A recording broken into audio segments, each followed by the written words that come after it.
Olá, seja bem-vinda, bem-vindo ao Elas Pautam. No programa de hoje, eu converso com a deputada Soraya Santos, secretária de Relações Internacionais da Câmara dos Deputados, e com a deputada Cristina Brites, presidenta do Grupo Parlamentar de Amizade entre Brasil e Argentina. Eu sou Aline Machado e nós estamos começando o Elas Pautam. Muito obrigada pela presença das duas. Graças por ter Obrigada por tê-la aqui no nosso programa de televisão. Eu vou começar. Peço licença para começar com a deputada argentina. É uma forma de dizer a ela bem-vinda ao Brasil.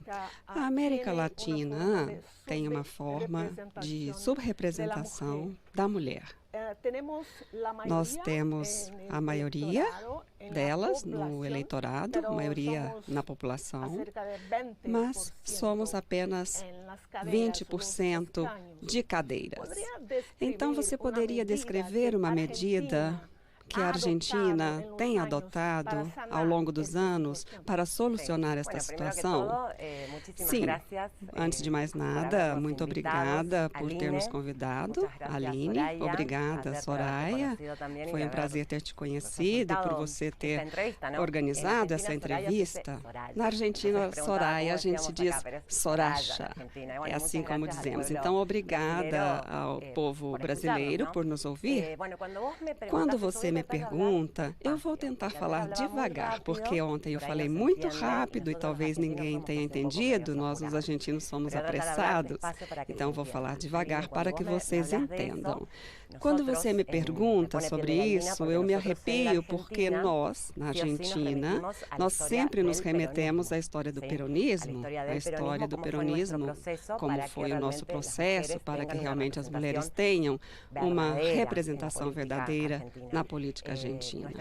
A nossa história começa com o peronismo, que é o movimento político mais importante da Argentina. Ele existe até hoje. Começa com Evita também, em 1951, quando toma-se a decisão política de que as mulheres argentinas começam a votar pela primeira vez. Então, o que faz a Evita? Nós somos militantes, antes de ser dirigentes políticas ou deputadas, somos militantes políticas. Então, a Evita, ela chama as recenseadoras, treina essas recenseadoras para que elas passem por toda a Argentina e abrimos 3.600 unidades básicas. Por isso é tão importante esse movimento nacional feminino argentino. Abrimos 3.600 unidades básicas. Aqui no Brasil, como vocês chamam essas unidades básicas, esses lugares de discussão política? A base. Os municípios.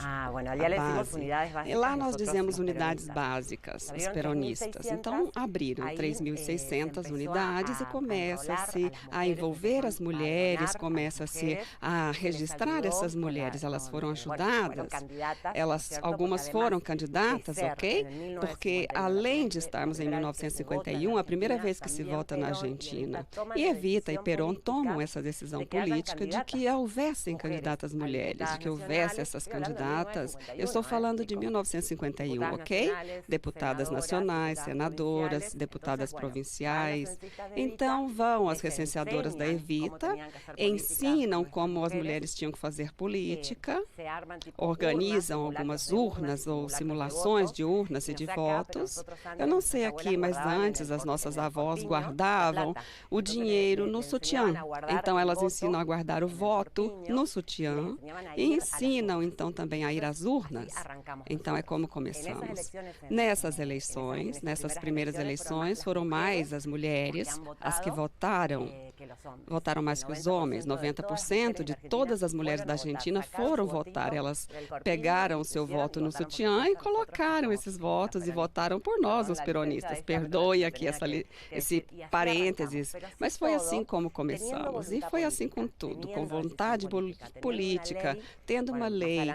Mais adiante nós vamos falar disso, porque custa muito trabalho, exige muito. A representação política da mulher não é aquilo que a gente deseja, ela exige muito. Nós estamos bem, mas não é a mesma coisa, a quantidade de mulheres que nós temos hoje na Argentina que tem a capacidade de votar.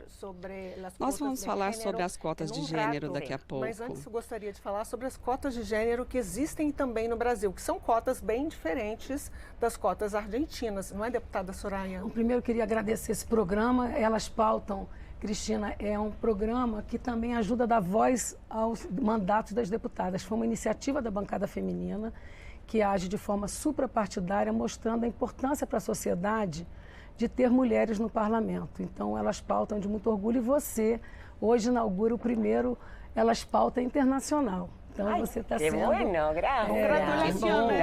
Obrigada. As três. Então, estou muito feliz de ver o Elas Pautam extrapolando, porque a globalização mostra a luta das mulheres como um todo. Aqui no Brasil, nós não conseguimos aprovar a política de cotas como existe na Argentina. Lá tem 40% de cadeiras efetivas. Por isso, ela tem esse resultado tão importante. Muito embora a gente tenha 52% de representação feminina no país, nós somos subrepresentadas. Aliás, na América do Sul, nós somos o último lanterninha. E começamos um programa de cotas mais voltada para a área financeira. Então, se tínhamos 30% de mulheres obrigatoriamente para disputar, nós partimos aí de obrigar os partidos a investirem em candidaturas femininas. E também ter cota de voz, seja em rádio e televisão, a partir daí. Bom, isso se deu em 2017, essa política obrigatória de cotas. O que se viu? Nós tivemos um maior resultado de mulheres em cadeiras do parlamento, mais do que os 30 anos que nos antecederam. Veja você, com um pequeno investimento. Nós saímos de 49%, nós éramos 9,9%, muito pouca, nem 10% em relação aos 513, e nessa legislatura nós fomos a 77%. Então nós aumentamos mais do que os 30 anos que nos antecederam, isso é muito importante. Já nessa última eleição, que se deu agora, nós passamos para 92 candidatas mulheres.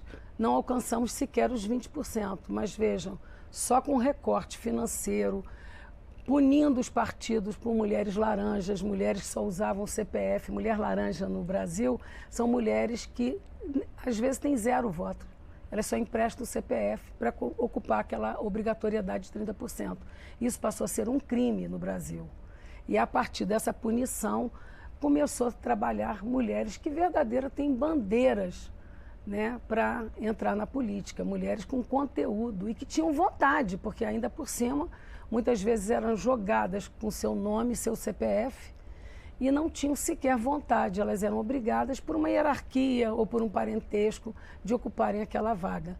Então o Brasil vem fazendo 2 movimentos, estimulando esse dinheiro que tem que ser aplicado em formação política, fora do ano eleitoral. Ela tem obrigado a que esse dinheiro de 30% mínimo seja investido em proposições de candidaturas femininas. E ela vem também punindo as mulheres laranjas. E isso teve um grande impacto na sociedade. E punindo como? Com a perda do mandato de quem se elege usando mulher laranja. Então, a partir da punição, os partidos falam assim, opa, não estão mais brincando.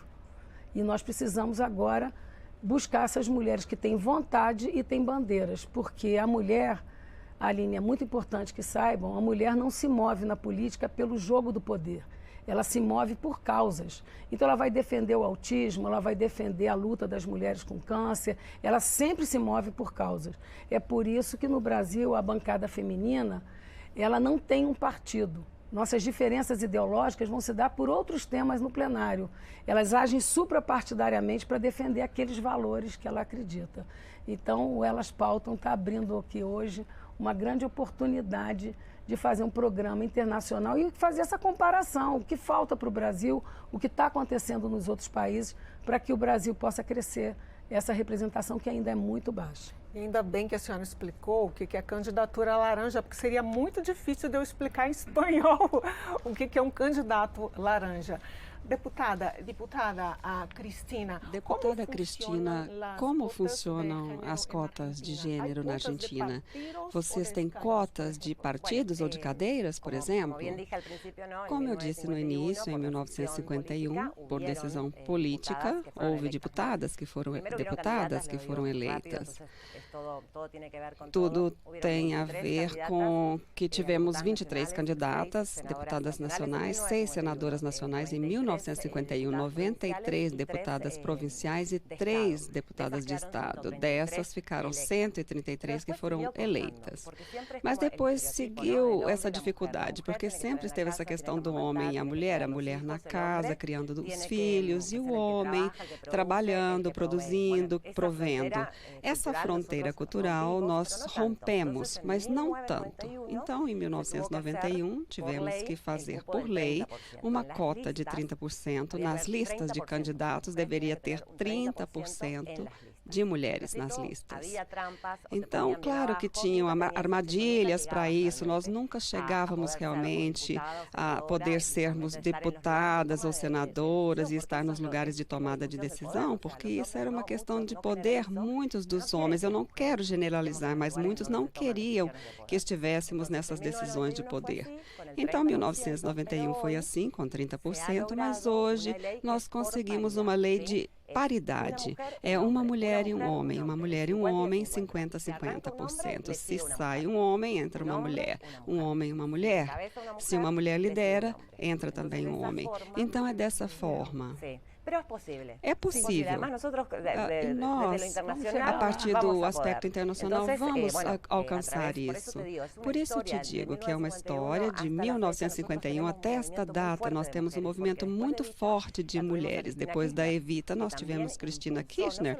Ela também impulsionou as mulheres e a juventude. Quando éramos militantes, éramos muito jovens. E a Cristina Kirchner e Néstor Kirchner, eles fizeram com que as mulheres também deixassem de ser aquelas que mexiam nas panelas, colocam as mulheres no centro da discussão para tomar decisões. Tiram também os meninos, as jovens que estavam ali só colando cartazes e coloca para que eles também comecem essas vidas políticas. Então, é como nossas avós e nossas mães, para isso era vital para elas, e hoje nós temos isso, temos a representação do que nós chamamos de ideais. Nós temos ideais, nós acreditamos na distribuição da riqueza mais justa, mais equitativa, e eles nos representam. E a igualdade também, igualdade de gênero. Nós conseguimos isso tudo agora. A deputada Cristina explicou, tem uma cota muito avançada de igualdade e de eleitas. O Brasil ainda tem uma cota de candidaturas. Por que uma disparidade tão grande dentro da América Latina? Primeiro, porque você tem que romper uma cultura. E segundo, as pessoas precisam entender que quando se faz um movimento de mulheres, a pauta número 1 das mulheres é justamente elas ocupando espaço de decisão. Então foi o que aconteceu na Argentina. Elas tiveram um movimento popular muito grande, onde 90% das mulheres foram às urnas. O governo percebeu a importância do papel da mulher e muda a política, começa com 30%. E com o volume de mulheres, ou seja, com 30% de mulheres efetivamente no parlamento, ela já pode defender a paridade. Isso aconteceu, por exemplo, no Brasil, na OAB. A OAB determinou que 30% de todos os diretórios da Ordem dos Advogados do Brasil deveriam ser ocupados por mulheres. O que aconteceu logo a seguir? Hoje a paridade, 50% e 50%, porque com 30% você já tem voz ativa. E aí você consegue facilitar a votação, porque é muito difícil você achar que um homem vai votar numa lei contra a possibilidade dele não votar. É essa conta que ele faz. O poder precisa ter um apoio muito forte do poder executivo, e isso se deu na Argentina. A forma de olhar a política pelo poder executivo estimulou a paridade. Você estimula por várias coisas. Quando você tem ministérios ocupados por mulheres, e isso se dá em todos os níveis do poder. Como é que você quer que uma mulher chegue lá se nos municípios você não tem secretárias municipais ou secretárias de Estado? Elas são jogadas de forma desigual numa eleição. Porque não é só o recurso. Ela não tem 4 anos para mostrar o trabalho que uma mulher faz. É por isso que as mulheres têm que entender que a pauta número 1 delas é ocupando esses estados. A Argentina foi fazendo isso. Com o resultado, teve o apoio do Poder Executivo muito forte, do presidente. Tiveram 2 representações femininas que defendiam isso e as mulheres se inspiraram nisso. E hoje, bem recente, você tem a possibilidade, você tem realmente a paridade. Então, como lá é eleição por lista, numa lista se coloca um homem, uma mulher necessariamente. E eles passaram a ter paridade sobre esse aspecto. É um sonho, porque aqui no Brasil, todo mundo sabe que eu defendo política de cotas de cadeiras efetivas, porque é inadmissível no Brasil você ter, por exemplo, 900 municípios que sequer uma vereadora tem. Nós temos estados brasileiros, como, por exemplo, a Amazônia, que não tem uma única mulher. E aí eu pergunto, como é que você vai discutir pedofilia na Amazônia, tráfico de crianças na Amazônia, estupro na Amazônia? Quer dizer, o Brasil não pode continuar acreditando em boto rosa. O que passam as mulheres na população ribeirinha quando vão buscar água, por exemplo. Essa história de boto rosa é muito antiga. Então, nós temos que ter voz feminina para mostrar o que está acontecendo ali. E é um estado, por exemplo, que só teve uma mulher eleita, que foi a deputada Conceição na legislatura passada, e que não conseguiu voltar. Então, se não consegue eleger mulher, tem que ter um mínimo obrigatório de cadeiras efetivas, porque a sociedade se equilibra, as leis são com muito menos desigualdade social a partir dessas mulheres. E é interessante, Cristina, que aqui no Brasil, se você olhar no parlamento, e acredito que na Argentina também, mais mulheres eleitas são mais propostas de direitos humanos aprovadas, que são matérias comuns, suprapartidariamente eu estou falando. Então, aqui é crescente. Foi aumentando a bancada feminina, foi aumentando o projeto de defesa da dignidade da pessoa.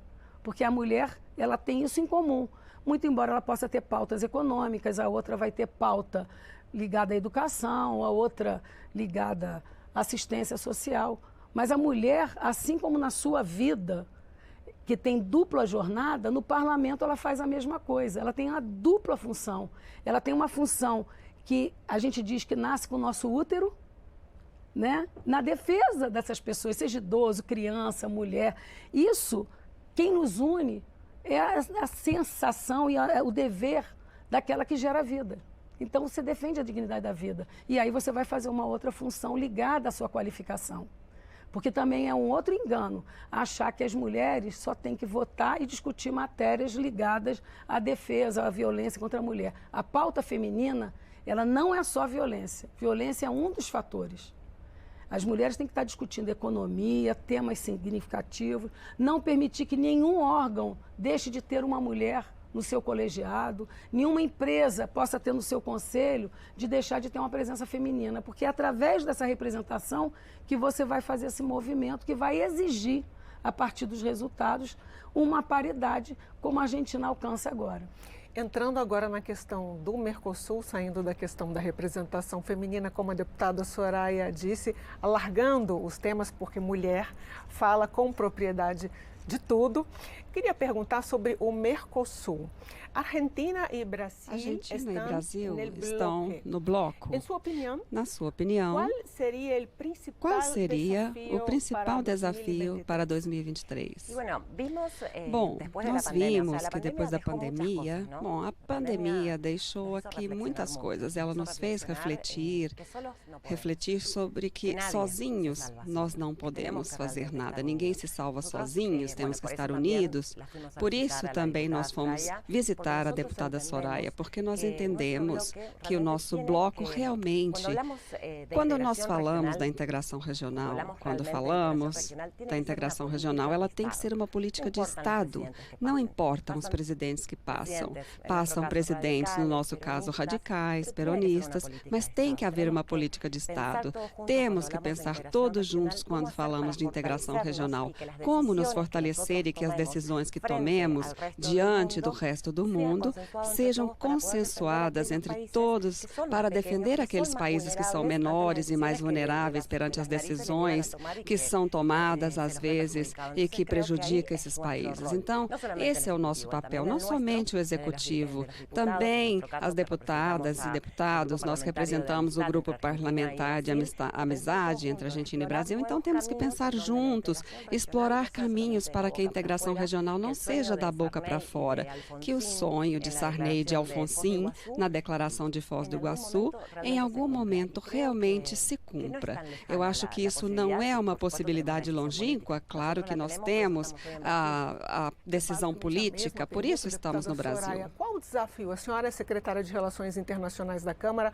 Qual o desafio desse bloco do Mercosul e principalmente nesse cenário de pandemia, pós-pandemia? Bom, primeiro eu quero aproveitar essa brecha e agradecer a presença da Cristina, que assume a presidência da Frente Parlamentar Argentina e Brasil. Essas frentes parlamentares, independente do executivo, elas podem promover várias coisas, projetos subnacionais, elas podem promover integração em questões comuns, como a Cristina falou, nós somos países que ainda têm uma série de vulnerabilidades, e essas vulnerabilidades têm que ser discutidas em bloco, para que a gente tenha uma posição nos conselhos de forma unida. Né? A gente tem que também ocupar espaço nos diversos conselhos, seja da ONU, no Mercosul, da UIP, a gente precisa estar ocupando esses espaços para ter voz nessa vulnerabilidade. Claro que, como Cristina fala, a pandemia mexeu com toda a estrutura e a pandemia, no pós-pandemia, já traz um desafio natural para esses países. Mas a gente tem muita necessidade de troca tecnológica. Né? Não adianta a gente estar discutindo, por exemplo, 5G se a gente não vê como estão as nossas defesas em relação a uma tecnologia nova. Nós estamos falando de tecnologia de proteção. Nós temos que falar que nunca se teve tanto acesso, né? Porque hoje, quando você fala de sala de aula, você não tem mais muro. A globalização integra os países, integram as lutas, mas integram os problemas. Então, a gente brinca que nunca se teve tanto acesso, mas também se foi tão sozinho. Nós estamos com uma população de jovens muito doentes, com muita tentativa de suicídio, com muita depressão. Isso é comum aos países. O que está acontecendo com essa tecnologia? Então, nós temos aí troca de experiência, troca de produtividade, o que um país pode potencializar no outro. E eu fiquei muito feliz quando a Cristina nos procurou na secretaria. E a primeira fala dela foi o seguinte: eu não quero estar só vindo aqui para tirar uma foto. Olha que bacana.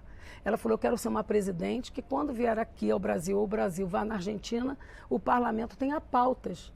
E o parlamento pode, sim, ter pautas e provocar integrações e mudanças, né? Não só em trocas legislativas de leis que uma pode aproveitar da outra, boas práticas, mas também construir e superar vários desafios. Então, unir de forma clara a América do Sul é criar uma base para que estes países fiquem menos vulneráveis diante de uma potência muito maior, isso é muito claro.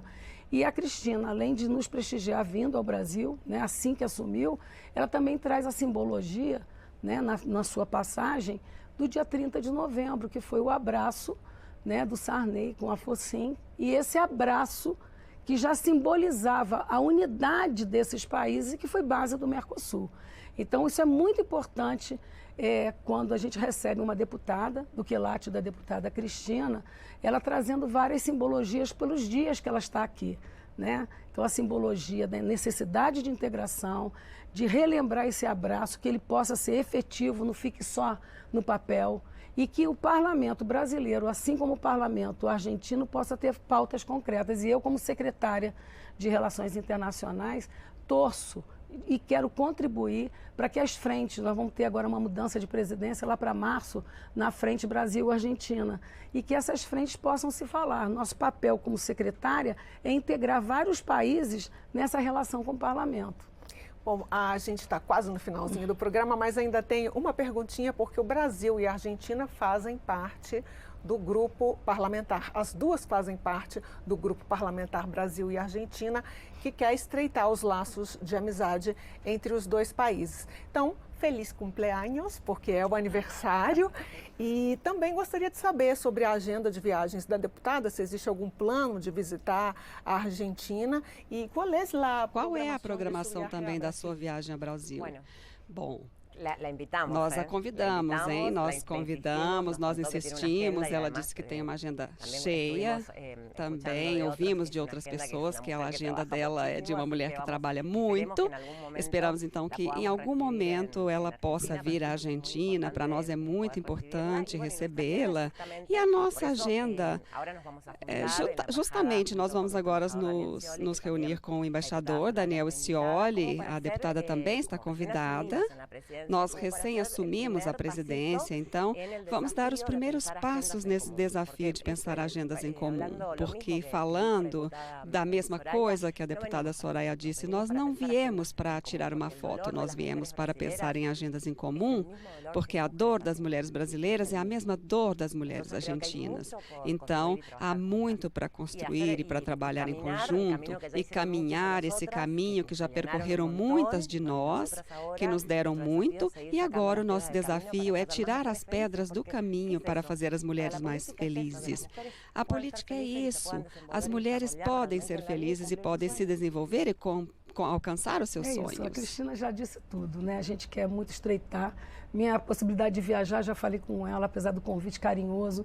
Eu, como secretária de Relações Internacionais, acho que eu fui a deputada que menos viajou, porque a gente teve que cuidar muito dos países nesse momento, onde o parlamento se fez presente. Foi muito interessante que com a pandemia o parlamento de vários países se fizeram presente de uma forma jamais vista até então, né?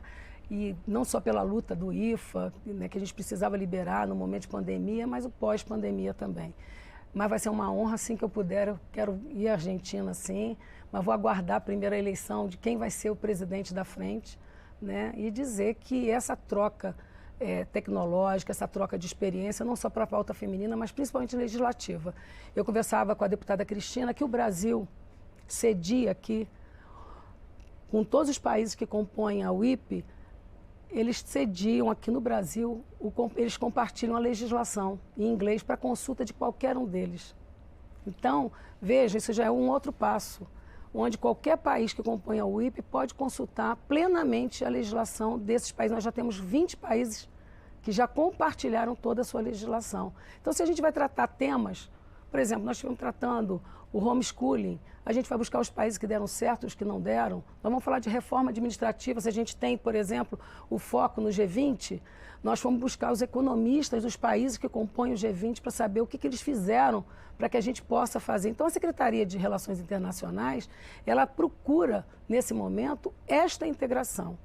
E os problemas que são comuns. Às vezes as pessoas me perguntam do Dia Internacional das Mulheres, por exemplo. É uma luta para que, de verdade, a gente não possa comemorar mais. Porque no dia que a gente não comemorar mais, significa que no mundo todas as mulheres são tratadas iguais em direitos e deveres.